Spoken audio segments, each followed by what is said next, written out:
Ya, Assalamualaikum warahmatullahi wabarakatuh. Salam sejahtera. Semoga dalam keadaan sehat dan terberkahi semuanya yang hadir dalam majelis ilmu kita siang ini.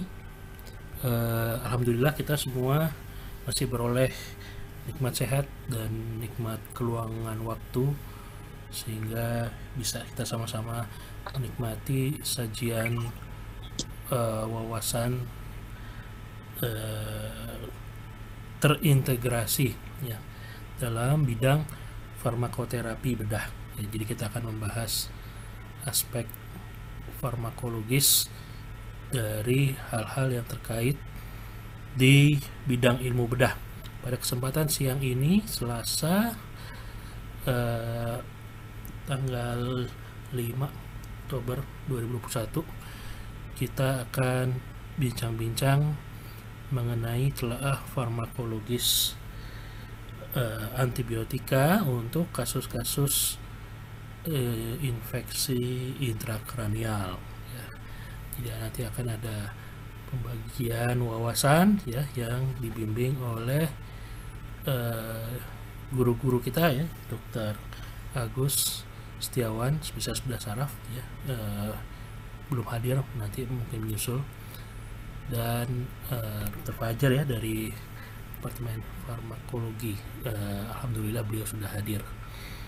Eh, Teknisnya nanti silakan untuk disajikan eh, presentasinya oleh adik-adik mahasiswa ya, kemudian sambil presentasi berjalan audiens diharap untuk bisa mensunyikan mic-nya.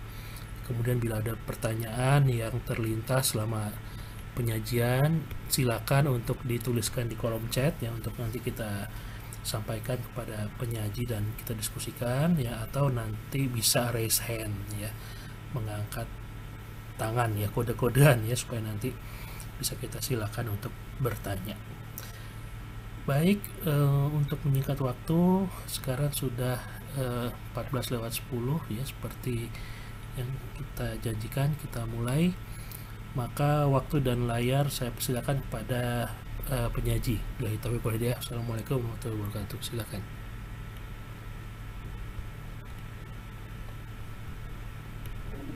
Ya, baik, terima kasih Dokter Fauzi atas waktunya. Mungkin bisa minta tolong untuk Bayu untuk dipresentasikan presentasinya.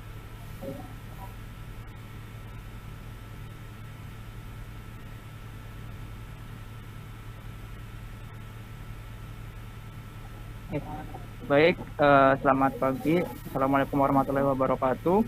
Yang terhormat Dokter Fauzi, spesialis bedah plastik. Yang terhormat juga pembimbing kami Dokter Fajar Wahyu Pribadi, dan teman-teman semua yang saya sayangi. Pada siang hari ini kami akan menyampaikan terkait dengan tugas integrasi kami yang berjudul telaah farmakologis antibiotika pada kasus infeksi intrakranial. Untuk anggotanya ada Satri Prabahanindya, ada saya sendiri Pramesa Juan, dan ada Fania Budi Lestari, dan ada satu lagi Bayu Ariandi Lubis. Oke, bisa di next.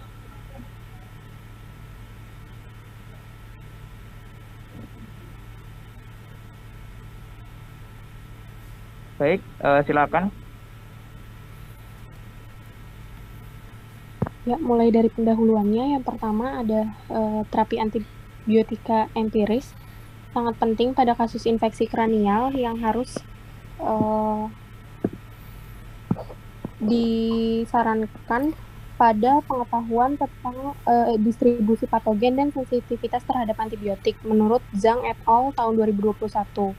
Lalu yang kedua, pada era pra-antibiotik, kematian akibat infeksi intrakranial mencapai hampir 100% dan menurun menjadi 36-60% ketika antibiotik menjadi salah satu terapi pilihan untuk infeksi intrakranial menurut Van et al. Tahun 2019. Lalu antibiotik ini dapat digunakan dengan berbagai indikasi yang berhubungan dengan infeksi. Salah satunya adalah infeksi intrakranial. Oleh karena itu, perlu ditinjau lebih lanjut terkait antibiotik yang dapat digunakan untuk terapi infeksi intrakranial.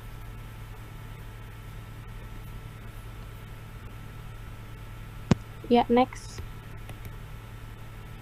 Baik, mungkin sebelum kita membahas terkait dengan obat-obatan khususnya antibiotik pada infeksi intrakranial, kami akan membahas terlebih dahulu terkait dengan apa itu sawar darah otak maupun sawar darah LCS dan bagaimana makna klinisnya terhadap pemberian obat-obatan antibiotika pada kasus infeksi intrakranial ini. Jadi berbeda dari struktur pembuluh darah di tempat lain, pembuluh darah di otak itu dilapisi oleh barier atau sawar yang sejatinya melindungi otak dari zat-zat toksik yang berbahaya. Karena otak merupakan organ yang sangat vital bagi kelangsungan hidup manusia. Nah, namun di sini juga dengan adanya sawar tersebut itu juga dapat menghalangi masuknya obat-obatan ataupun molekul-molekul besar lainnya termasuk antibiotik, khususnya apabila kita ingin menangani pada kasus-kasus infeksi intrakranial. Dan secara struktur sendiri dapat dilihat di gambar, untuk sawar darah otak itu berbeda dengan sawar darah LCS.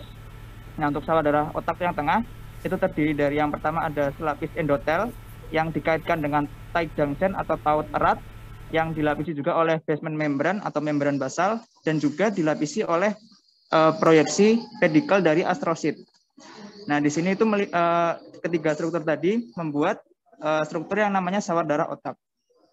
Nah, untuk sawar darah LCS itu untuk pembuluh darah hanya dilapisi oleh selapis dan itu dia bukan tight junction untuk tautnya. Namun di sini untuk perlindungannya ada di sel-sel epitel yang ada di atas itu. Nah, di situ adanya sel tight junction sehingga juga menghalangi beberapa molekul untuk melewati barier tersebut. Nah, itu bisa dilihat perbandingan antara pembuluh darah normal, pembuluh darah di blood-brain barrier dan blood LCS barrier. Nah, jadi untuk struktur-struktur yang dapat melewati sawar ini itu diantaranya adalah air, glukosa, dan asam amino yang penting untuk metabolisme otak. Nah, selain dari itu sangat dibatasi oleh sawar darah ini. Next, untuk lipofilisitas sendiri itu obat-obatan yang bersifat lipofilik itu memiliki penetrasi yang baik terhadap SSP ataupun sistem saraf pusat. Namun kebalikannya untuk obat-obatan hidrofilik itu memiliki penetrasi yang buruk. Nah, lalu juga untuk faktor lain itu ada ukuran molekul. Jadi untuk ukuran molekul ini itu berbanding terbalik dengan koefisien difusi. Jadi semakin besar molekulnya itu akan semakin dihambat penetrasinya. Lalu yang ketiga ada ikatan protein plasma.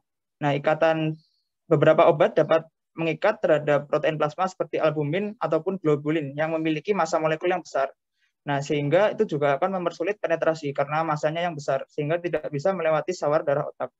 Lalu juga beberapa obat itu juga berikatan dengan sistem transport aktif yang berperan dalam pemindahan zat toksik dari SSP. Dan juga ada beberapa obat yang di metabolisme di sistem saraf pusat yang mempengaruhi penetrasinya. Next. Nah, ini juga ada keterangan dari golongan antibiotik, seperti yang disebutkan tadi, terkait dengan faktor-faktor yang mempengaruhi penetrasinya. Untuk golongan beta-laktam itu hidrofilik, molekulnya 400 Dalton, ikatan protein 0 hingga 95%, dan penetrasinya itu tidak bisa penetrasi tanpa peradangan berat TSS. Dan perlu juga dicermati bahwa apabila ada peradangan di meninges atau selaput otak, itu akan meningkatkan permeabilitas, sehingga sawar darah itu juga untuk obat-obatan yang masuk ke sawar darah itu juga akan semakin banyak, sehingga penetrasinya semakin tinggi pada kasus-kasus dengan infeksi pada meninges atau selaput otak. Nah, di situ juga bisa dilihat untuk karakteristik dari faktor-faktor tadi.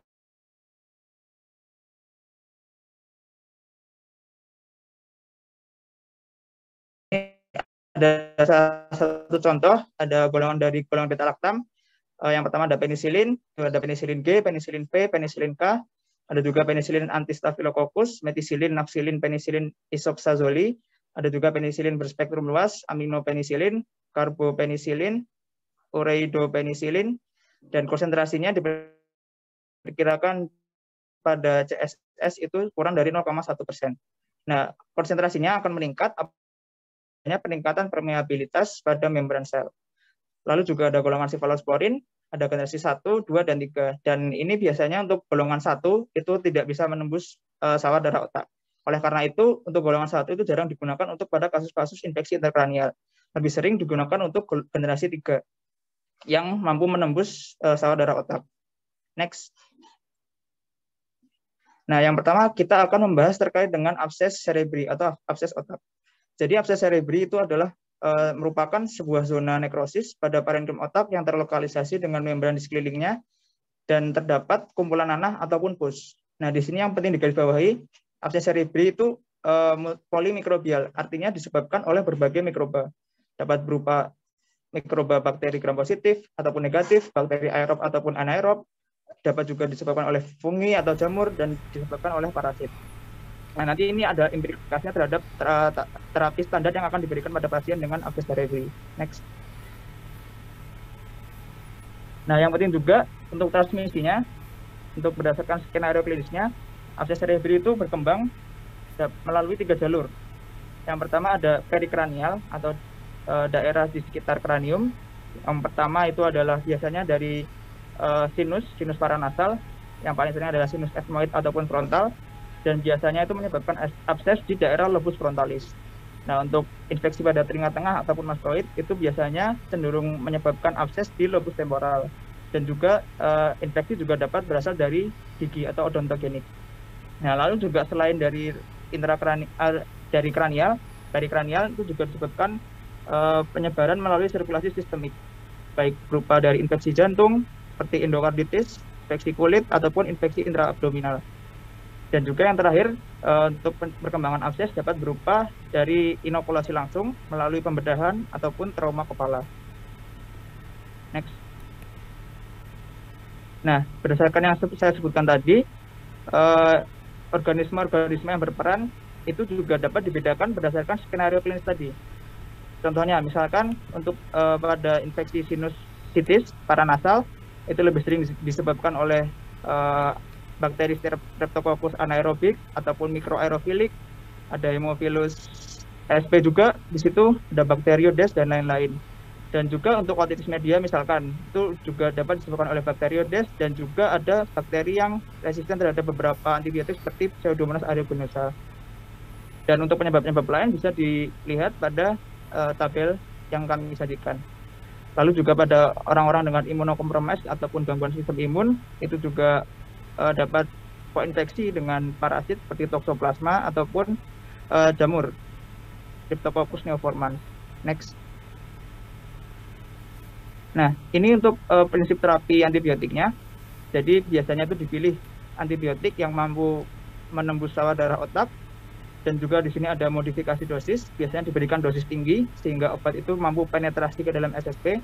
Namun juga untuk peningkatan dosis ini juga mempertimbangkan efek samping yang akan muncul apabila ada peningkatan dosis. Lalu juga bakteri itu harus mencakup, atau coveragenya harus mencakup bakteri aerob maupun anaerob dan gram positif maupun negatif. Karena tadi untuk abses itu bersifat polimikrobial. Nah, lalu untuk terapi empiris itu diberikan apabila tidak atau belum ada hasil uji sensitivitas. Nah, terapi empiris tadi diberikan berdasarkan skenario klinis yang telah kami sebutkan tadi. Dan untuk pemberiannya itu biasanya secara intravena selama 4 hingga 6 minggu. Untuk abses yang sudah ditangani melalui tindakan medis biasanya cuma 4 hingga 6 minggu, dan untuk abses yang belum ditangani melalui tindakan medis ya, bisa 6 hingga 8 minggu. Next.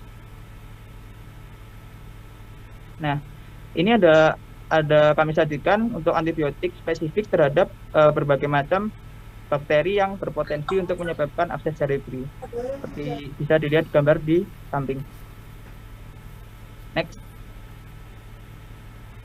Nah, untuk tabel di sini, ini menampilkan antibiotik standar dan empiris yang direkomendasikan untuk kasus-kasus abses cerebri.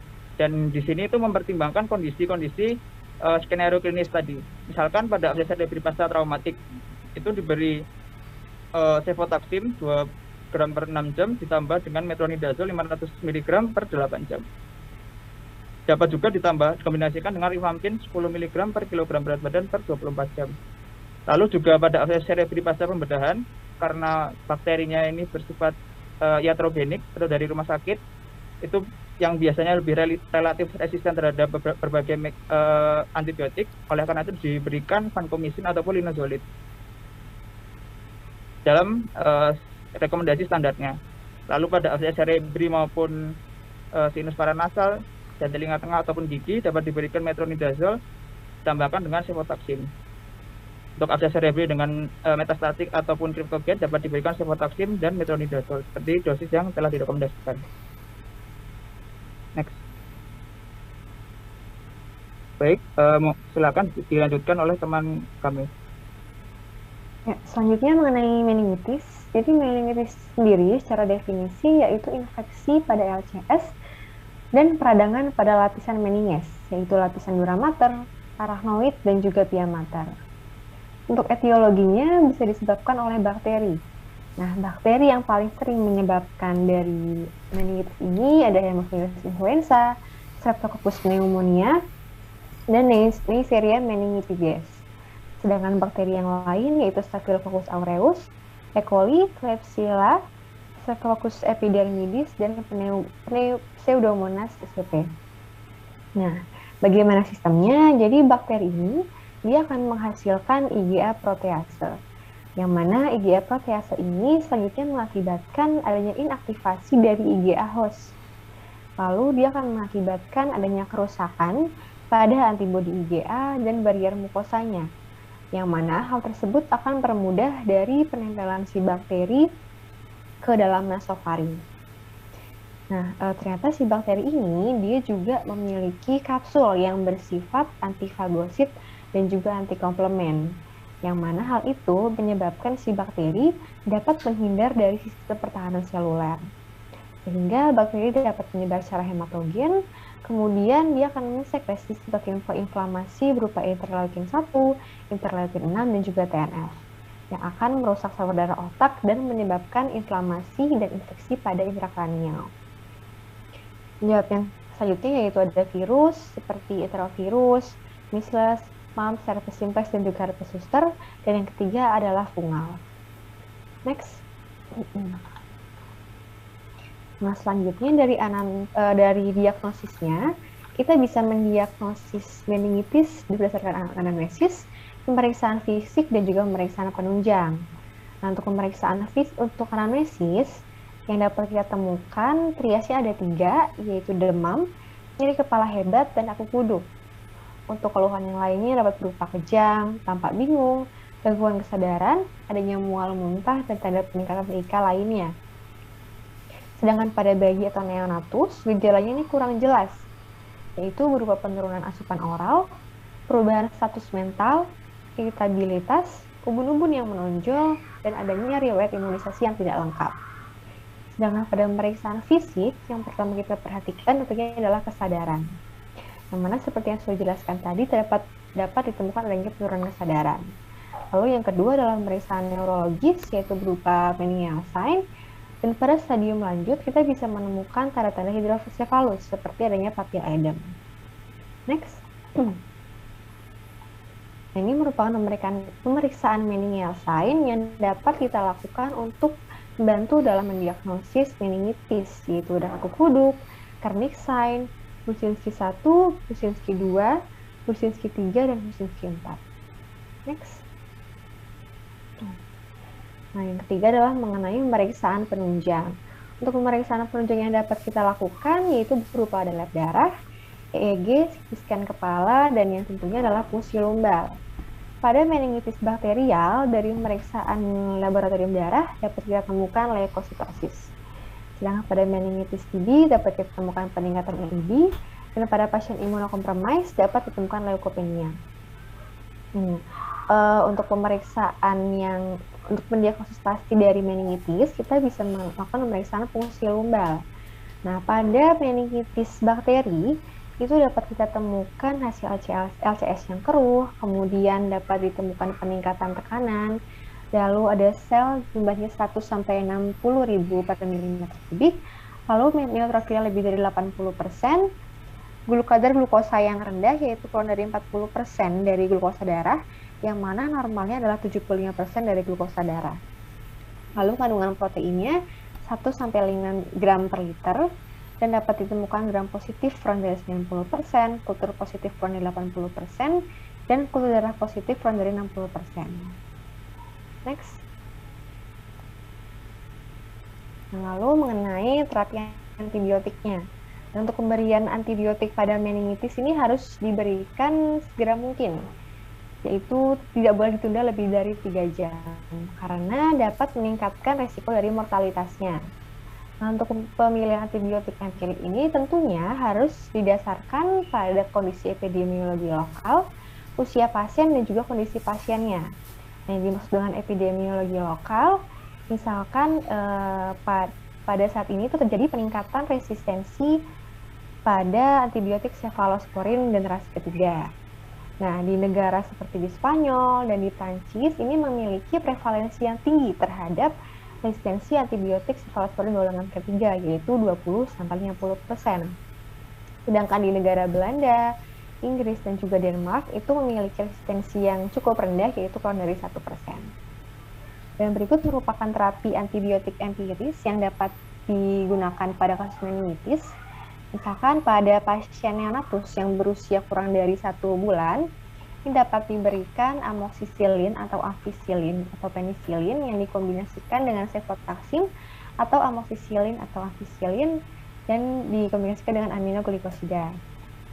Nah, untuk dosisnya yang diberikan secara intravena yaitu pada pasien yang berusia kurang dari 1 minggu dapat diberikan cefotaxime 50 mg per kilogram berat badan setiap 8 jam.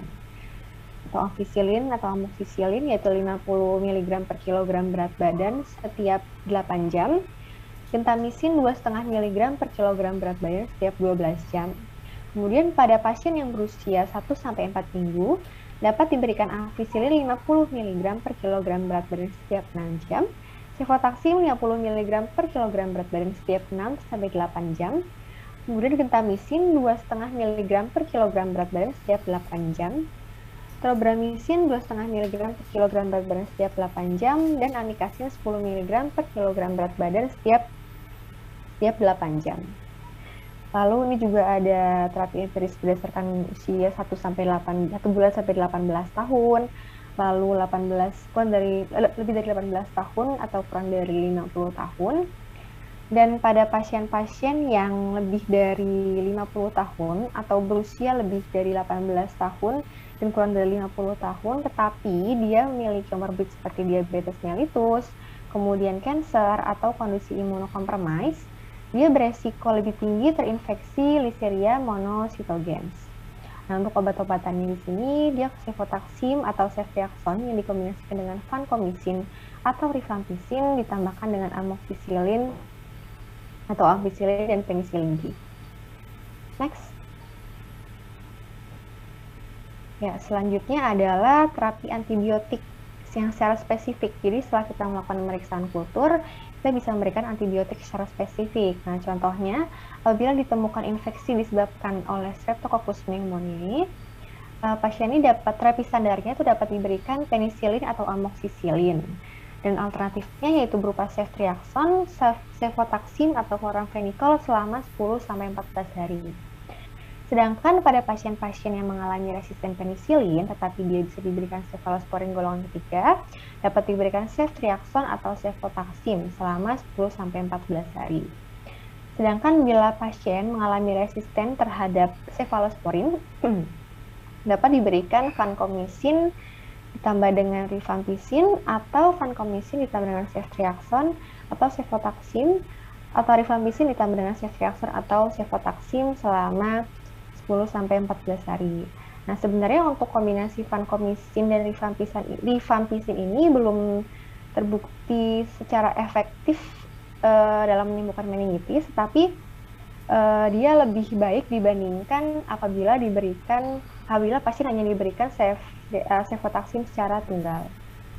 Nah, selanjutnya ada infeksi yang disebabkan oleh Neisseria meningitis, bisa diberikan penicillin atau amoxicillin apabila pasien sensitif terhadap penicillin. Kemudian apabila pasiennya resisten terhadap penicillin, dapat diberikan ceftriaxone atau cefotaxime selama 7 hari. Kemudian pada kasus yang disebabkan oleh Listeria monocytogenes, dapat diberikan amoxicillin atau ampicillin, dan alternatifnya yaitu trimetropin atau sulfamethoxazole selama minimal 21 hari. Kemudian pada infeksi hemophilus influenza bisa yang apabila hasil negatif beta-laktamasinya bisa diberikan amoxicillin atau ampicillin. Dan alternatifnya yaitu ceftriaxone, cefotaxime atau chloramphenicol selama 7-10 hari. Lalu selanjutnya apabila infeksi disebabkan karena Staphylococcus aureus dan pasien ini sensitif terhadap methicillin, bisa diberikan flucloxacillin, nafcillin atau sosasilin. Alternatifnya yaitu berupa vancomycin, linezolid, rifampicin, fosfomycin, dan daptomycin. Namun apabila pasien resisten terhadap methicillin, dapat diberikan vancomycin. Dengan alternatifnya yaitu bisoprolol, sulfamethoxazole, linezolid, rifampicin, fosfomycin, dan daptomycin. Apabila dia resisten terhadap vancomycin, dapat diberikan linezolid. Yang alternatifnya yaitu rifampicin, fosfomycin, dan daptomycin, di mana ketiganya diberikan minimal selama 14 hari. Next.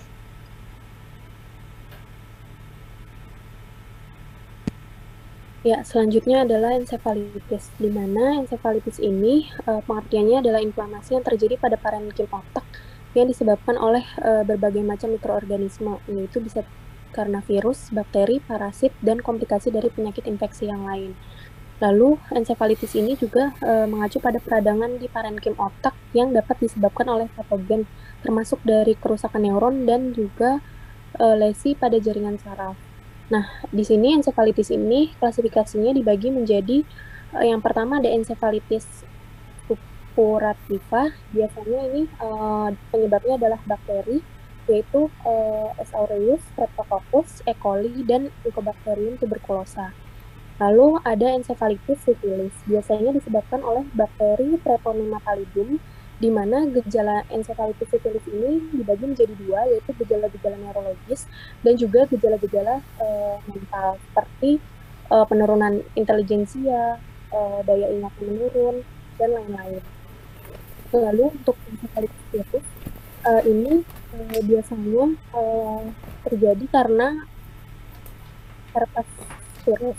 Lalu untuk ensefalitis karena parasit biasanya terjadi yang pertama Plasmodium falciparum biasanya menyebabkan malaria cerebral, lalu Toxoplasma gondii biasanya menyebabkan toxoplasmosis, lalu Amoeba nigrare menyebabkan amebiasis.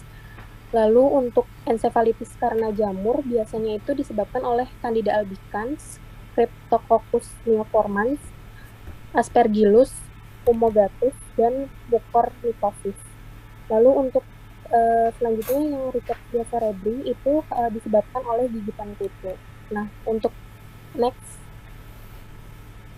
Nah, di sini untuk patofisiologinya di mana dapat terjadi karena virus dan bakteri, di mana virus ini terjadi karena virus RNA dan DNA yang dapat masuk ke tubuh melalui saluran pernafasan yaitu mulut, dan juga inokulasi atau biasanya gigitan binatang atau nyamuk. Nah, nanti dia menuju sistem saraf pusat, di mana nanti dia terjadi replikasi virus yang akan menyebar langsung melalui ekstraseluler sehingga terjadi infeksi. Lalu untuk yang bakteri, biasanya itu menyebar melalui peredaran darah, penyebaran langsung, atau komplikasi dari luka yang tembus ke dalam tubuh. Lalu dapat terjadi ensefalitis, di mana ensefalitis ini dapat meningkatkan cairan cerebrospinal, dapat menyebabkan abses cerebri, kerusakan pada neuron, sehingga nanti jadi pelepasan mediator kimia, sehingga dapat menyebabkan demam dan nyeri, lalu juga dapat meningkatkan tekanan intracranial. Next. Nah, untuk manifestasi klinisnya dari ensefalitis sendiri itu ada demam, kejang, penurunan kesadaran, suhu badan yang meningkat, fotofobia, sakit kepala, muntah, letargi, dan kaku kuduk.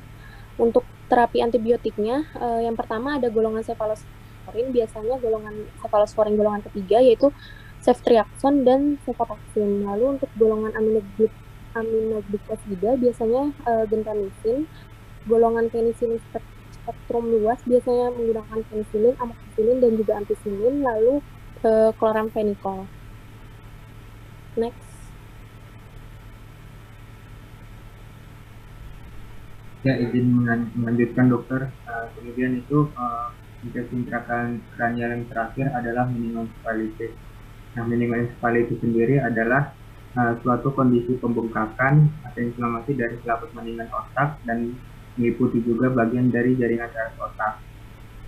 Nah, kemudian itu untuk etiologinya sendiri itu bisa disebabkan oleh yang pertama itu bakteri.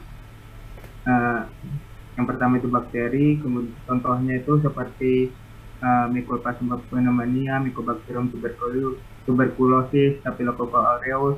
Kemudian itu untuk virus bisa disebabkan oleh herpes simplex virus tipe 1, kemudian itu enterovirus, virus rabies dan HIV. Kemudian itu untuk protozoa bisa disebabkan oleh Plasmodium dan Toxoplasma.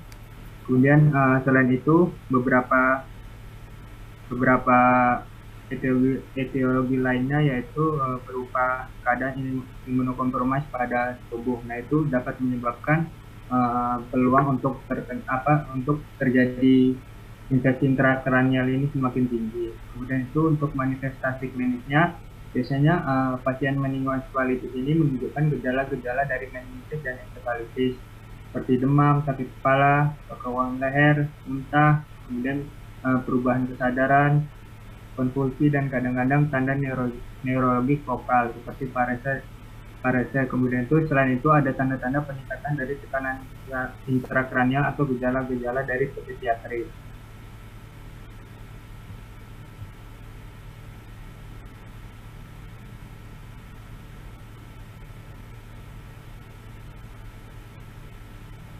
Kemudian untuk mendiagnosisnya sendiri, untuk mendiagnosisnya selain dari gejala klinis yang disebutkan tadi, dapat berupa juga ditemukan tanda meningeal sign. Nah, tanda meningeal sign ini dapat diperiksa melalui beberapa pemeriksaan. Yang pertama itu pemeriksaan kaku kuduk, kemudian pemeriksaan tanda Lasek, pemeriksaan tanda Kernig, kemudian itu pemeriksaan tanda bergengsi 1 dan sampai bergengsi 4. Nah, kemudian itu dapat dilakukan juga pemeriksaan fungsi lumbal, yang dimana untuk meningoencephalitis bakteri ini biasanya untuk makroskopiknya itu ditemukan keruh, kemudian itu tekanannya meningkat, untuk selnya itu 100 sampai 60.000 per milimeter.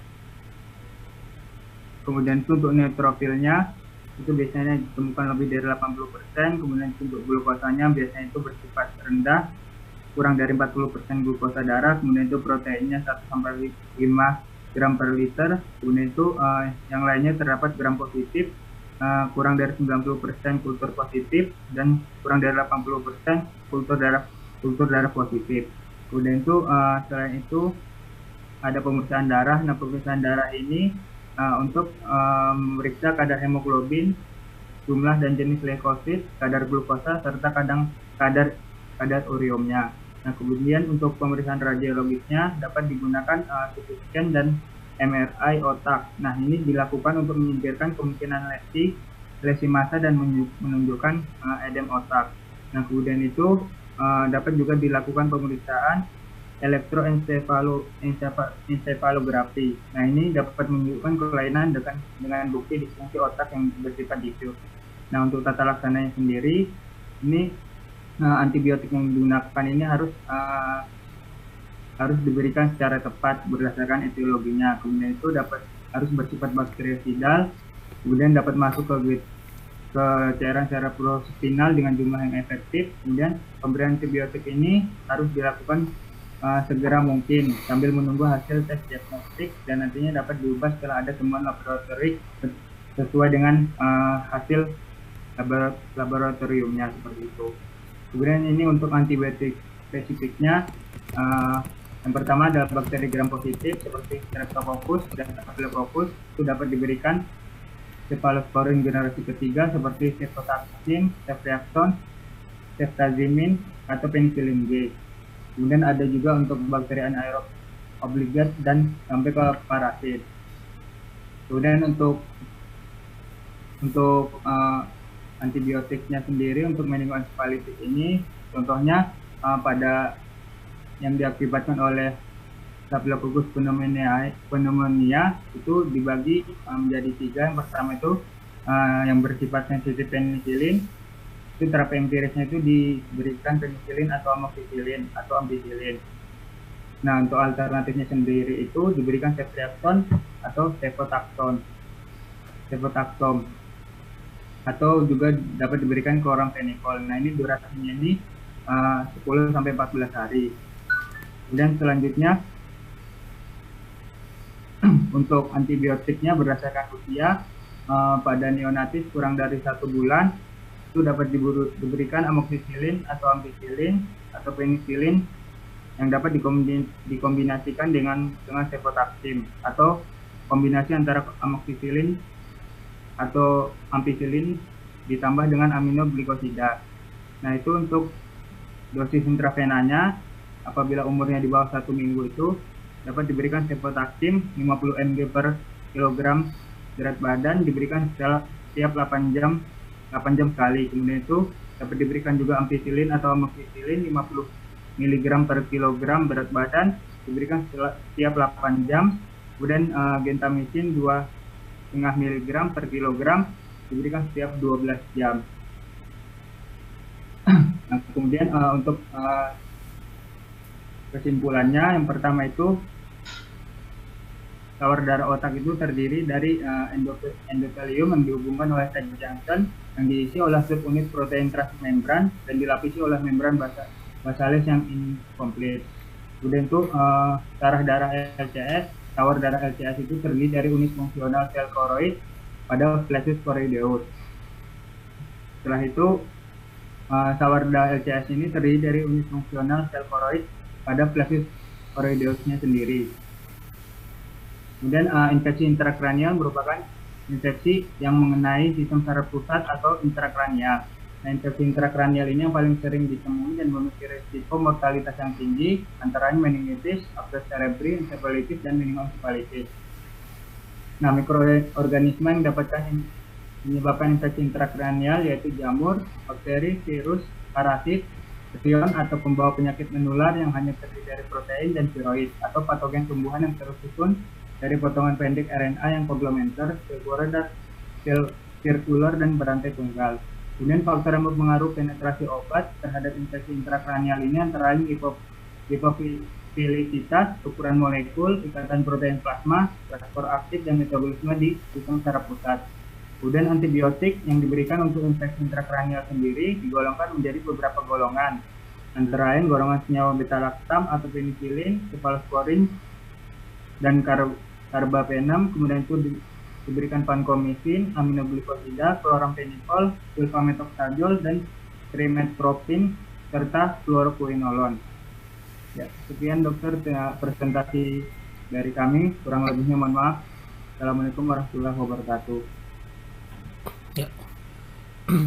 Waalaikumsalam warahmatullahi wabarakatuh. Terima kasih untuk teman-teman ya yang sudah membagikan ilmu dan wawasan yang mereka sudah pelajari ya dalam mempersiapkan materinya ya.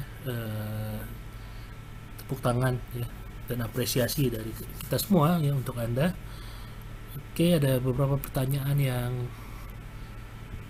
sudah hadir di sini dan bagus-bagus pertanyaannya. Pertanyaan pertama ya dari Dewi, mohon penjelasan mengapa obat antibiotika yang bersifat lipofilik lebih mudah menembus sawar darah otak. Ya, silakan dijelaskan. Terima kasih. Baik, terima kasih dokter atas waktunya. Izin menjawab untuk pertanyaan dari pengisi tadi terkait mengapa untuk obat-obatan lipofilik itu lebih mudah menembus sawar darah otak. Nah, jadi untuk menjawab ini kita perlu kembali lagi terkait dengan struktur dari sawar darah otak itu sendiri.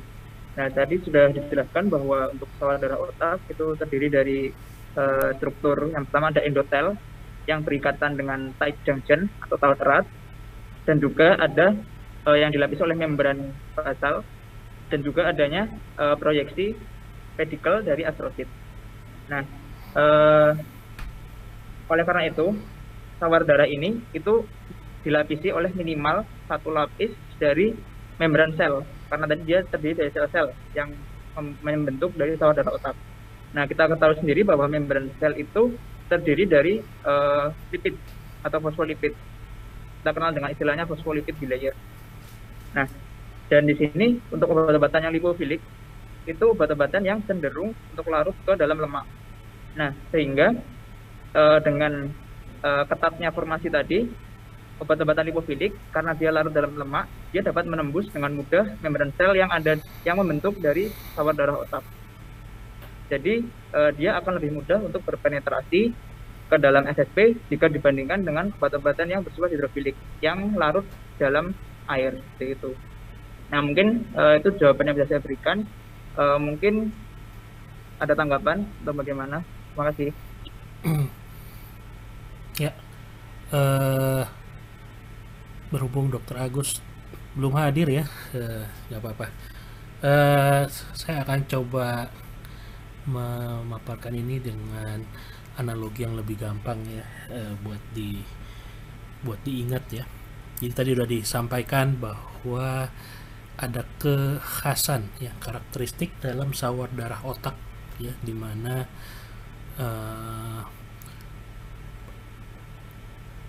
sawarnya atau pembatasnya itu berlapis-lapis ya. Tapi ada satu karakter yang khas di mana tadi ya, pada membran sel itu sejak kita praklinik ya, di tahun pertama aja kita udah ingat banget tuh ya, struktur lipoprotein, struktur lipid bilayernya ya, sehingga obat-obat yang bukan hanya obat ya, substansi yang sifatnya lipofilik biasanya lebih mudah ya. Jadi untuk suatu substansi bisa menembus blood-brain barrier ya, sawar darah otak ya, untuk sampai ke susunan saraf pusat, itu biasanya ada dua ya. Satu, dia memanfaatkan solubilitas ya, daya dia bisa melarutkan diri ya ke dalam itu tadi ya, membran ya, atau memanipulasi dari taut erat ya, tight junction ya. Kalau tight junction contohnya obat-obat yang sering dipakai ya untuk drug abuse ya, kokain ya, metamfetamin, morfin, alkohol, itu dia bekerja dengan mengubah altering dari tight junction ya. Tapi kalau obat-obat seperti antibiotika biasanya dia memanfaatkan solubilitas ya. Jadi ya namanya aja lipofilik ya. Lipofilik artinya memiliki kegemaran ya, memiliki preference, memiliki kesukaan terhadap jaringan lipid ya. Sama kayak kalian nih, kebanyakan sekarang koreofilik ya, senang sama K-pop ya. Apa-apa yang Korea pasti lebih gampang buat menarik minat Anda buat beli ya. Sama ya, seperti itu ya. Jadi kalau dia punya struktur yang sifatnya lipofilik ya, dan dia berkontak ya menuju target jadi susunan saraf pusat di otak ya, dia harus menembus dari membran tersebut yang terdiri dari lipid layer, lipid bilayer ya. Karena sudah sama-sama klop ya, ini bagaikan Anda kalau mau ngapel ya, anak gadis orang yang bapaknya galak ya, tapi dia fansnya Manchester United ya. Nah, kalau Anda pakai bajunya MU ya, Anda pasti lebih gampang ditawarin masuk ya. Habis kopi keluar ya, mungkin Anda nggak diajak ngomong panjang-panjang yang aneh-aneh, paling ngomong bola ya. Tapi kalau Anda pakai bajunya Chelsea ya, atau Arsenal ya, itu mungkin Anda nggak lewat dari teras mungkin ya, atau mungkin nggak lewat dari pagar ya. Jadi itu ya, lipofilik ya, dari substansinya bertemu dengan membrannya yang memang lipid layers ya, karena sama-sama klop ya, jadi dia bisa soluble ke situ, dia bisa melebur masuk untuk bisa menyelusup di antara membrannya ya. Jadi itu kenapa lipofilik lebih mudah ya. Dan nanti kita tanya lebih lanjut ya kepada pembimbing Dr. Fajar nanti ya. Kemudian pertanyaan kedua dulu deh. Pertanyaan kedua ini juga kurang lebih sama yang mau saya tanya nih ya. Apakah pemberian antibiotika pada kasus infeksi intrakranial ya, tidak hanya meningitis ya sebenarnya, harus selalu menunggu pemeriksaan kultur terlebih dahulu, atau boleh kita secara blind dibenarkan untuk melakukan terapi yang sifatnya empiris. Empiris itu artinya berdasarkan perbandingan ya. Misalnya di rumah sakit ini biasanya infeksi meningitisnya karena bakteri ini, jadi kita tidak tunggu lagi kulturnya, kita berikan antibiotika yang sesuai ya. Itu pertanyaan yang berikutnya. Kemudian tambahan dari saya ya,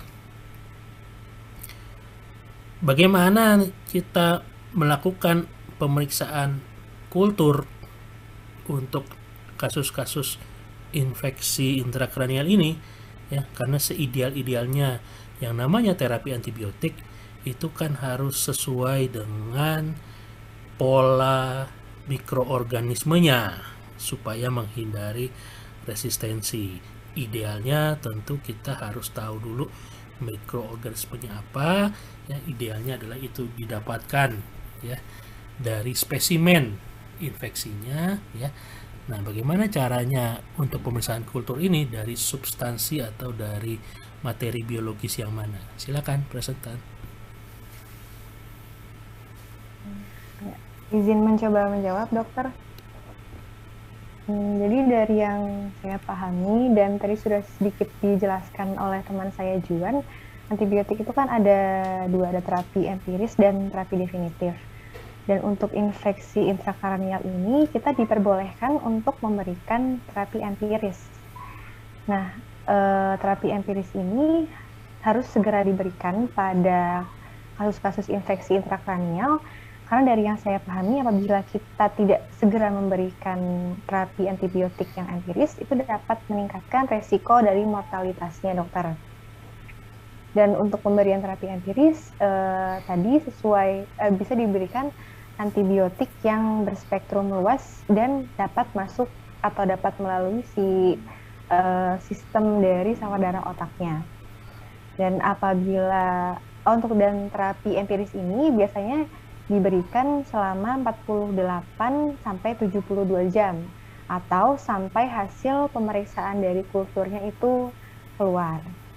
Dan apabila kita telah melakukan pemeriksaan kultur dan hasilnya sudah ada, dapat langsung digantikan antibiotik yang empiris tadi dengan antibiotik yang definitif, yaitu sesuai dengan hasil pemeriksaan mikrobiologisnya. Dan untuk pemeriksaan kulturnya itu biasanya di sini menggunakan lumbal fungsi, dokter, yaitu kita memeriksa pada bagian pada LCS, dokter. Seperti itu, dok. Ya, oke ya. Jadi itu ya jawabannya ya. Jadi memang pada infeksi intrakranial dibenarkan untuk empiris karena memang penanganannya butuh kesegeraan ya. Makanya kasus dari abses otak ini kalau di SKDI masuk ke komponen 3B, artinya ada emergency, ada kesegeraan yang sense of emergency yang mesti dirasakan dan dipraktekkan oleh Anda ya calon dokter ya, karena ada kesegeraan yang butuh prioritas ya, sedangkan menunggu kepastian dari mikroorganismenya pasti butuh waktu, maka dibenarkanlah untuk ada terapi empiris. Tapi idealnya pada akhirnya nanti definitifnya menyesuaikan juga dengan temuan dari hasil lab atau dari kulturnya. Kemudian juga kalau kultur itu tidak sebatas hanya dari cairan cerebrospinal ya. Kalau dia meningitis atau ensefalitis ya biasanya itu berlaku ya. Tapi kalau misalkan kayak tadi abses ya, mungkin vokal infeksinya tidak membuat mikroorganismenya terdeteksi di cairan cerebrospinal ya. Jadi kalau untuk abses ya ada beberapa pilihan lain ya. Satu ya, abses biasanya pada kasus-kasus yang butuh tindakan pembedahan ya, buat evakuasi biasanya kita ambil cairan intraoperatif itu buat dikultur satu ya. Kedua ya, ini juga terkait dengan fokus dari infeksinya ya. Tadi kan kita di slide awal sudah lihat tuh ya, asal muasal infeksi. Kalau abses itu ada perikranial ya. Kalau kita tahu pada anamnesis, pada penilaian fisik ya, kita bisa lacak dulu mungkin dia ada mastoiditis misalnya, atau dari dental origin ya, dari infeksi gigi ya. Kita bisa ambil sampel dari situ ya sebagai praduga kuat bahwa itu penyebarannya yang berasal dari perikranial ya. Atau kalau dia abses yang gejalanya sistemiknya jelas ya, mungkin kita bisa ambil dari sampel dari darahnya pun bisa ya. Itu jadi ingat bahwa materi biologis untuk mendeteksi sumber mikroorganisme pada infeksi intrakranial tidak hanya terbatas dari cairan cerebrospinal ya. Oke, sebelum kita lanjut ya, mohon tanggapan dari Dr. Fajar atas pertanyaan-pertanyaan yang sudah ada tadi ya mengenai lipofilik dan sawar darah otak. J. Terima kasih Dr. Fauzi. Nun sewu, saya nggak menyalakan video karena ya, dari tadi ada tulisannya ini nggak stabil ini. Ya nggak apa-apa Dr. Fajar. Daripada ketendang ini. Nun sewu sekali. Ya. Ya betul tadi apa? Wah ini terima kasih sekali atas kesempatan yang diberikan ini. Jadi menarik sekali ini dengan materi ini. Jadi adik-adik bisa semakin lebih bisa mendalami gitu ya. Jadi apa benar sekali tadi apa diskusi yang sudah muncul gitu. Jadi apa memang benar apa kenapa kok kita lebih cenderung untuk memilih yang lipofilik ya, itu karena memang itu sangat memudahkan gitu. Jadi memang untuk memudahkan apa supaya bisa masuk ya karena ada apa blood-brain barrier tadi.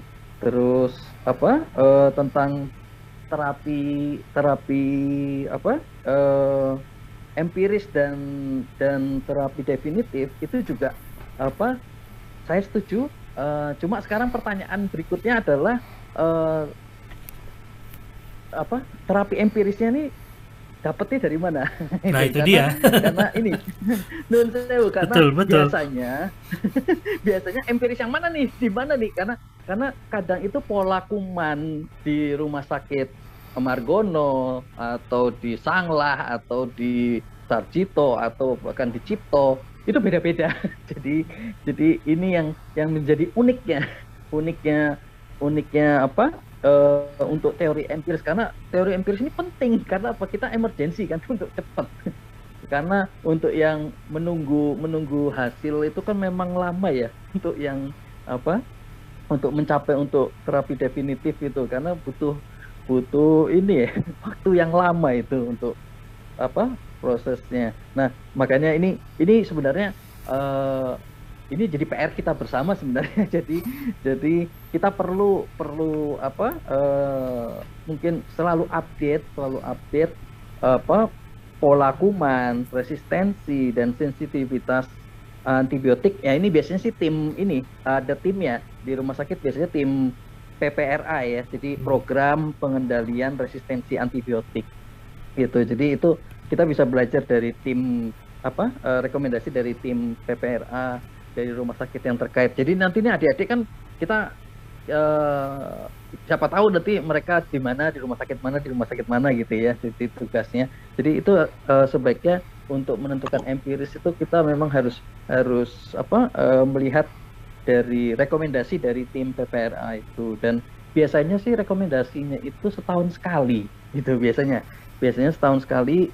Biasanya bentuknya itu paling simple itu bentuknya biasanya hospital antibiogram. Jadi langsung kelihatan gram positif yang sering itu apa, gram negatif apa, terus antibiotik mana yang jadi nanti kelihatan berapa persen yang mana yang sensitif, mana yang sudah nggak sensitif gitu. Jadi itu ini juga penting. Dan selain itu tidak hanya berkenaan itu saja. Ada lagi Dr. Fauzi, jadi lebih dalam lagi adalah sebaiknya ditambah lagi dengan cost effectiveness pemilihan antibiotik. Jadi kadang belum tentu obatnya itu mahal, tapi efektivitasnya jelek, belum tentu atau kebalikan gitu. Jadi kadang kita juga harus kelanjutan lagi. Jadi tidak hanya sensitivitas. Kalau sensitivitas kan kita coba bisa milih, oke, mana yang terbaik gitu kan. Tapi kita juga memikirkan cost, karena ya kita tahu cost ini kan terbatas ya. Jadi banyak bagaimana kita bisa memilih obat antibiotik yang dia itu efektivitasnya tinggi dan juga secara cost juga baik gitu. Itu yang mungkin sekali lagi patokannya ya kembali lagi ke pasien sih gitu. Walaupun nanti ini kan dibayar sama asuransi, oke, itu nggak apa-apa. Tapi kan tetap kita kan asuransi kan juga itu juga nanti jadi buat kebijakan juga bahwa ini yang rekomendasinya ini menggunakan obat ini, dan ada ya itu ini menarik sekali untuk diteliti nih Dr. Fauzi. Betul.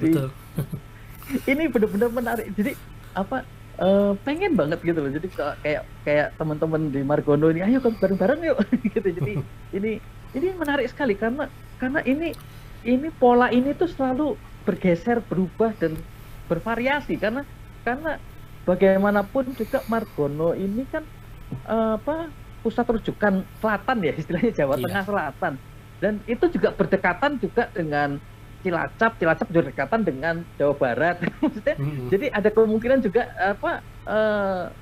saling silang. Jadi yang Jogja juga saling silang gitu, karena ini saling berdekatan. Jadi pola-pola kuman ini menarik sekali untuk diteliti. Jadi makanya ini kita harus hati-hati juga. jadi harus selalu update. Jadi sayangnya tadi adik-adik ini masih kurang untuk menambahkan siapa tahu ada pola-pola empiris yang ada itu kan kalau nggak salah datanya itu masih yang masih belum tahu ya rumah sakit mana gitu. Jadi itu dia.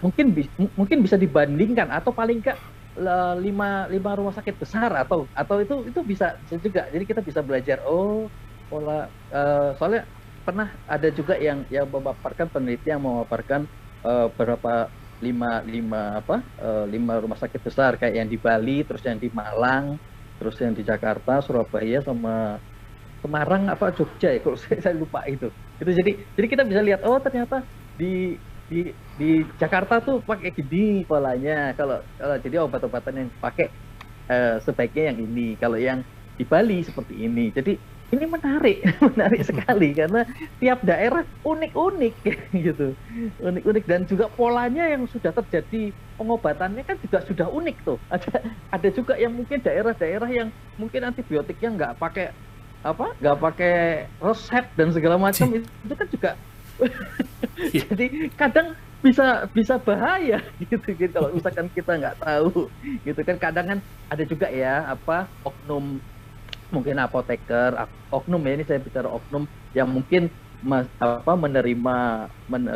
memberikan antibiotik tanpa resep. Nah, ini kan berbahaya ya. Dan juga kitanya juga sekadang salah ya. Kadang dalam artian kita jarang update ilmunya, masih pakai ilmu yang lama gitu ya. Empirisnya itu aja gitu ya. Padahal empirisnya sekarang udah bergeser gitu kan. Itu juga terjadi perubahan juga. Itu. Terus juga penggunaan antibiotik ini juga harus hati-hati sekali, karena yang ditakutkan ke depannya adalah, pertama kalau misalkan yang ini untuk antibiotik yang untuk profilaksis itu dokter Fauzi, karena yang ditakutkan itu super infeksi nantinya, malah jamurnya bersukaria. Betul. ini yang kita takutkan, karena flora normalnya juga ikutan mati jadinya. Apalagi ini kan tadi kan adik-adik bilang pakainya yang spektrum luas. Nah, ini spektrum luas itu bagus, memang bagus, bisa gebiar uyah istilahnya, semua bisa kena, tapi juga termasuk flora normal juga kena juga gitu. Jadi makanya kenapa harus tepatnya dari empiris itu secepatnya didefinitifkan gitu, supaya flora normal kita juga tetap aman. Dan kalau bisa nanti adik-adik kalau bisa ditambahkan dari efek samping dan interaksi antar obat, itu juga mungkin bisa lebih baik lagi. Itu Dokter Fauzi, sorry. Ya, jadi kemana-mana ini. Wah, ini malah menyenangkan sekali saya dapat kita diskusi begini ya. Ini memang benar seperti kata Dr. Fajar ya. PR kita banyak ya.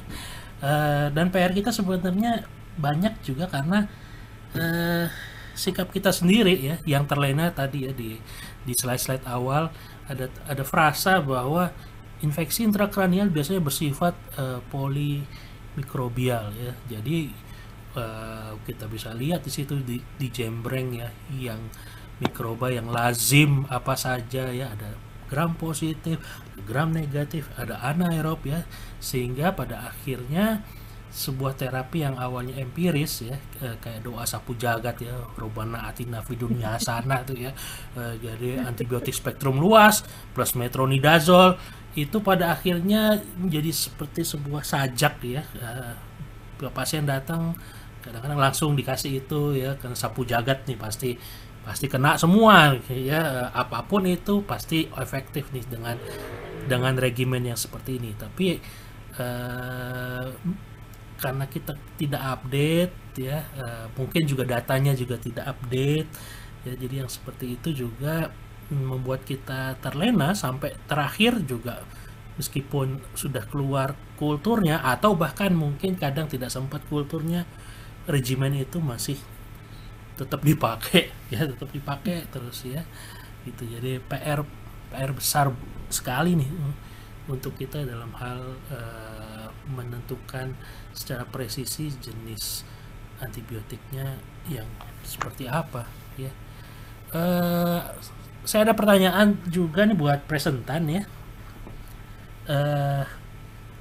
Ada ruang nggak untuk antibiotika per oral dalam kasus-kasus infeksi intrakranial ya, masih terkaitnya dengan bahasan tadi BBB ya, blood brain barrier. Kalau ada, gimana regimennya seperti apa, dosisnya seberapa kali lebih besar, durasinya seberapa lebih lama? Baik dokter, mohon izin menjawab untuk terkait pertanyaan tadi dokter. Jadi memang untuk rekomendasinya itu obat-obatan untuk abses cerebri idealnya diberikan secara intravena selama jangka waktu yang telah dijelaskan tadi, bisa 4 hingga 6 minggu ataupun 6 hingga 8 minggu. Namun dalam aplikasinya juga mungkin dari segi biaya juga untuk obat-obatan intravena juga harus diberikan dalam setting rawat inap. Nah, jadi juga mungkin kesulitan untuk diberikan obat-obatan intravena secara terus-menerus selama 4 hingga 6 minggu seperti itu, Dok. Nah, jadi ada yang mengusulkan ada namanya triple hydrous therapy. Jadi itu ada obat-obatan intravena diberikan selama 2 minggu awal, lalu setelah itu diganti di shift ke obat-obatan per oral seperti itu, dan bisa dikonsumsi di rumah selama 4 minggu ataupun sisanya selama apabila 6 minggu berarti sisanya 4 minggu, apabila 8 minggu berarti sisanya 6 minggu. Nah, namun juga untuk hasil studi klinisnya itu juga membuktikan bahwa memang shifting dari obat intravena per oral itu juga kurang favorable, dokter. Nah, sehingga memang idealnya tetap intravena. Cuman juga sebenarnya untuk pemberian oral itu bukan sebuah regimen yang tetap, namun itu hanya lanjutan dari obat-obatan intravena yang diberikan di awalnya. Itu, dokter, berdasarkan penelitian yang saya baca, dokter. Ya, jadi memang gitu ya. Sebenarnya ruang untuk antibiotika per oral itu tidak dimaksudkan untuk terapi inisial ya. Terapi inisial selalu harus dimulai dengan pemberian lewat jalur intravena karena lebih cepat sampai kepada target organ ya, sehingga respons yang diharapkan bisa lebih lekas, bisa lebih segera dibandingkan dengan per oral ya. Jadi yang seperti ini juga sebenarnya mesti kita ingat bagaimana mekanismenya ya. Kalau antibiotika per oral harus melalui sekian banyak proses untuk bisa sampai ke dalam target organ di otak ya. Jadi selalu ingat, kalau ini ingat artinya kalau Anda bertemu dengan pasien-pasien yang menunjukkan gejala seperti tadi ya, trias ya. Ya, enaknya dalam infeksi intrakranial tuh Anda lebih mudah ingat karena ada trias ya, trias abses cerebri ada ya, demam ya, sakit kepala hebat sampai muntah yang menunjukkan adanya lesi desak ruang intrakranial ya, defisit neurologis vokal ya, tergantung absesnya di mana ya, atau kayak tadi ya meningitis juga ada triasnya ya, demam, kaku kuduk ya, semua ada triasnya ya. Jadi kalau Anda berjumpa di setting vaskes primer nanti dengan hal-hal yang seperti itu ya, sedapat mungkin dalam edukasi dan inform konsen Anda ya mengarahkan bahwa ini tidak mungkin ada ruang untuk pengobatan antibiotika per oral untuk hasil akhir yang diharapkan sesuai targetnya. Jadi mau nggak mau memang first line-nya ya yang bersangkutan ya harus intravena, harus in hospital, harus dirawat dulu ya selama beberapa waktu ya. Kemudian nantinya mungkin ada kompromis ya, saya sebut kompromis karena seperti tadi ya, dari penelitiannya pun masih beragam ya mengenai keefektifan terapi oral setelah intravena ya, tapi bagaimanapun ya ada kompromistis di mana ada fase antibiotika oral masih bisa diberikan ya. Oke, lanjut lagi, ada pertanyaan terkait dengan kasus ensefalitis. Jadi antibiotika apa yang paling baik nih atau paling cocok untuk ensefalitis? Silakan.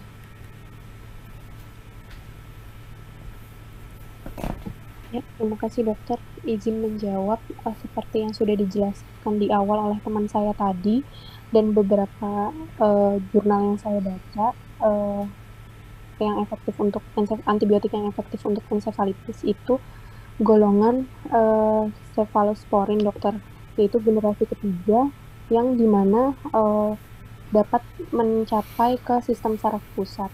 Lalu biasanya menggunakan, contohnya adalah cefotaxim dan juga ceftriaxone, di mana obat ini dapat menghambat sintesis dari dinding sel baik bakteri gram positif maupun bakteri gram negatif. Oke, ya, jadi itu ya. Tadi sudah juga banyak di dalam slide-nya ya. Belum ada yang tanya lagi ya. Kalau gitu saya nanya lagi. Ada bedanya nggak antara kasus-kasus infeksi intrakranial pada dewasa dengan pada anak? Karena kalau kita lihat ya, kalau Anda pernah sudah stase anak kan Anda tahu benar tuh yang banyak di ICU anak ya, kebanyakan yang justru meningitis, ensefalitis ya. Ada bedanya nggak?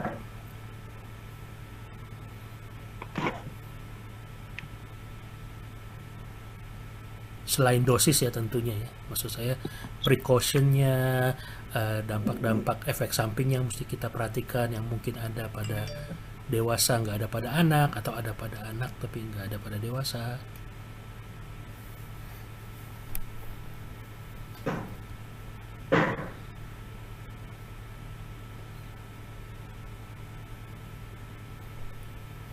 Oke, mohon izin menjawab dokter. Ya. Jadi untuk perbedaan dewasa dan anak, yang pertama mungkin yang saya singgung terkait dengan fungsi ataupun fisiologi dari sawar darah otaknya sendiri. Jadi memang pada anak-anak itu sawar darahnya memang belum terbentuk sempurna. Nah, sehingga penetrasi obat-obatan itu lebih tinggi, dokter. Nah, dengan peningkatan dengan dosis yang tidak sesuai dan penetrasi yang sangat tinggi terhadap blood-brain barrier dapat juga itu memberikan efek toksik pada sistem saraf pusat pada anak-anak. Bisa menimbulkan gejala-gejala seperti kejang ataupun gangguan sistem saraf lainnya. Nah, itu berdasarkan tadi dokter terkait dengan fisiologi dari sistem sawar darah otaknya tadi. Itu mungkin yang bisa saya jawab, dokter. Ya jadi gitu ya. Itu salah satunya ya. Jadi masalah dari neurotoksiknya ya, pasti kita lebih harus aware ya, karena kematangan dan end produk dari tumbuh kembang jaringan pada anak sendiri itu belum sempurna ya terbentuk, dan itu tidak cuma dari neurotoksiknya aja ya, karena seperti kita tahu yang namanya semua obat kan juga nanti harus ada metabolisme untuk dikeluarkan dari tubuh ya. Dan kalau pada dewasa itu biasanya kan sistemnya sudah matang ya, sudah terbentuk sempurna. Jika pada anak berarti kita mesti hati-hati ya. Jadi artinya lebih banyak yang mesti kita pantau pada pasien-pasien yang anak ya. Itu makanya kasus-kasus seperti meningitis ya, encefalitis ya, itu masuk ke perawatan intensif ya, karena tidak hanya yang dinilai hanya aspek dari kesadarannya saja, fungsi neurologi saja, tidak hanya aspek dari febrisnya ya, demamnya, dehidrasinya ya, tapi juga ada pemantauan berkala terhadap fungsi-fungsi tubuh ya, dari lab ya, dan segala macam. Oke, Dokter Fajar, apakah ada tambahan lagi, Dokter Fajar? Tambahan sedikit, Dokter Fauzi. Ya, silakan. Jadi ya ini kita adik-adik ini kita karena adik-adik ini kan belajar dari senior ya. Ini tapi hati-hati ya. Kadang itu apa yang diberikan senior terus langsung jiplek itu yang kadang setelah jadi dokter jiplek gitu. Itu hati-hati sekali, karena tidak semua itu sesuai dengan, ibaratnya kayak kita pakai baju, belum tentu baju yang dipakaikan senior itu cocok dengan baju kita gitu. Jadi kayak contohnya penggunaan antibiotik ini yang digunakan ini yang udah di rumah sakit yang udah rujukan. Jadi kalau misalkan kita di pas ke satu ya, sebaiknya mungkin pakai yang antibiotik yang menyesuaikan gitu. Jadi jangan langsung loncat, wah saya dapatnya dulu ini. Nah, tapi kan itu perlu diingat, itu tuh penggunaan antibiotik yang istilahnya di rumah sakit yang bahkan sudah rujukan gitu. Jadi mungkin itu juga salah satu yang kita harus cermati untuk adik-adik ke depan ini, karena seringkali adik-adik ini saya dapat info ini, dok saya pakainya ini, wow udah itu udah memang udah harusnya levelnya udah level yang advance ya istilahnya. Makanya sekarang juga kan dari dari pemerintah juga mengeluarkan peraturan juga obat-obatan mana yang ini untuk vaskes 1, terus kemudian untuk yang spesialis dan subspesialis gitu. Jadi itu kan sudah juga mulai muncul gitu. Jadi karena ditakutkan itu resistensi obat ini loh, karena antibiotik itu pengembangan obatnya tuh lama tapi resistensinya cepat gitu.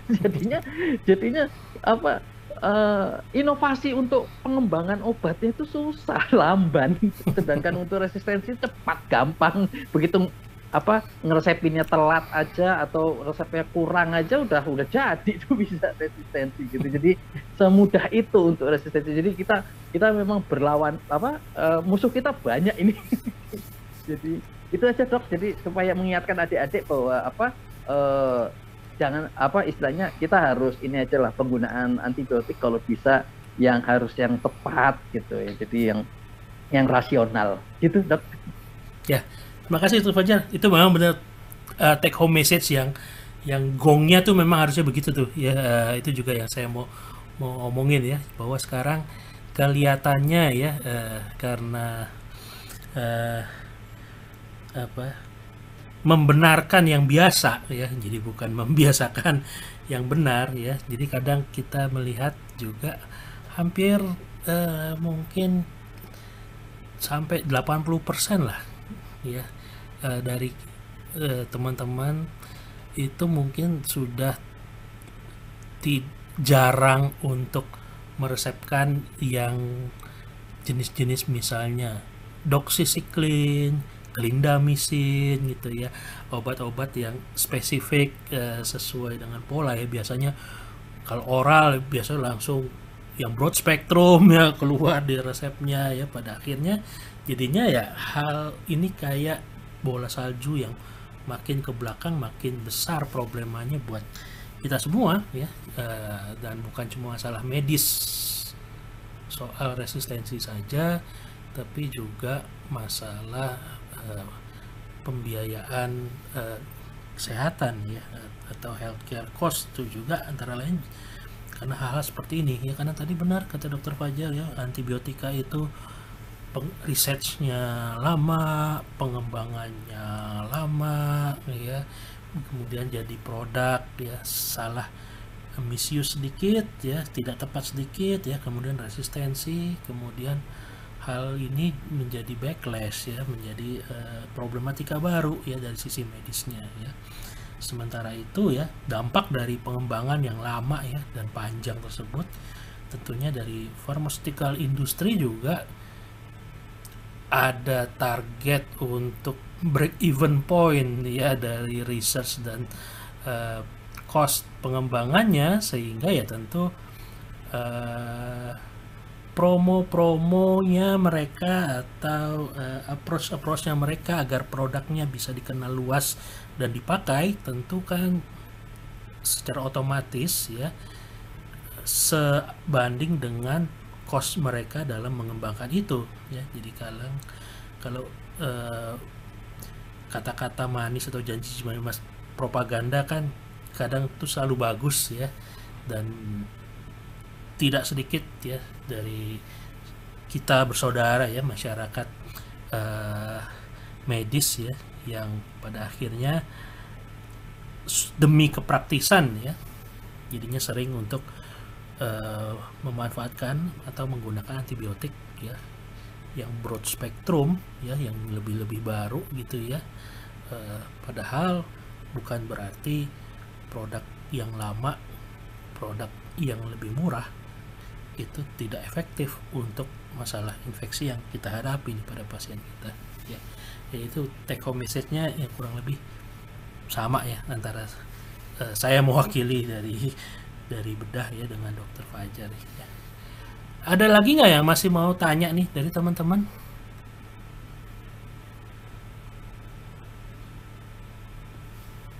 Kalau tidak ada ya kita cukupkan saja ya diskusi integrasi farmakoterapi bedah kesempatan saat ini ya dengan topik telaah farmakologis pemanfaatan antibiotika untuk kasus infeksi intrakranial ya. Terima kasih mewakili kami dari Departemen Bedah ya untuk Dr. Fajar dan tim dari Departemen Farmakologi yang sudah membantu dan membagi ilmunya ya buat kita semua, buat adik-adik ya. Terima kasih juga untuk adik-adik yang sudah mencurahkan energi ya, mencurahkan waktunya ya, ikhtiarnya untuk membuat sajian yang baik ini ya. Insya Allah mudah-mudahan bisa bermanfaat tidak hanya buat Anda yang bikin ya, tapi juga buat semuanya ya, termasuk juga untuk saya ya. Saya sendiri secara pribadi banyak mendapat penyegaran ilmu kembali ya, dari sajian siang ini ya. Bismillah, dalam 2 hari ke depan, hari Kamis kita akan selenggarakan lagi diskusi integrasi farmakoterapi bedah yang sedianya hari ini ada 2 ya, mengenai telah farmakologis antibiotika profilaksis ya. Jadi tadi sudah disebutkan juga oleh Dr. Fajar ya mengenai profilaksis. Mungkin hari Kamis nanti kita akan banyak bincang-bincang mengenai positif dan negatif dan precautionnya mengenai obat-obat profilaksis perioperatif ya. Baik, akhir kata alhamdulillahirobbilalamin ya, kita sudah bisa melalui sesi ini dengan lancar ya. Bismillah, mudah-mudahan menjadi berkah buat kita semua ya, menjadi pahala juga untuk adik-adik yang udah sharing ya, untuk Dr. Fajar juga yang sudah berbagi ilmu buat kita semua. Mudah-mudahan kita berjodoh lagi buat ketemu di kesempatan diskusi integrasi farmakoterapi bedah mendatang.